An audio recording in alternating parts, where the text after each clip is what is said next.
بسم الله الرحمن الرحيم. سيداتي انساتي سادتي ليديز اند جنتلمان، اللارنج. القصه دي وقائع حصلت فعلا في مصر، مش حكاياته بس، وقائع حقيقيه. اللارنج. ظهر الوباء في القاهره، وكان يوم الجمعه، ومن عاده الوالي يوم الجمعه ان هو ينزل يصلي في الجامع الازهر. نزل الباشا من القلعه بالموكب بتاعه، وصل عند باب زويله كده، لقى كومه وعليها دبان، فراح قال ايه ده؟ فرد المعاون بتاعه بسرعه، قال له ده الطاعون يا باشا.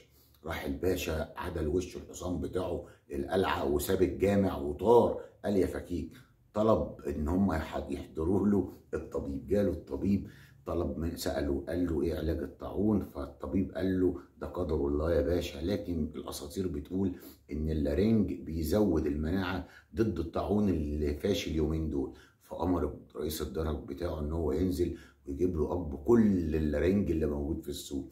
شالوا اكياس الفضه ونزلوا الاسواق، ما لقوش لارنجايه واحده في محل. سابوا اكياس الفضه وشالوا السلاح السيوف واقتحموا البيوت.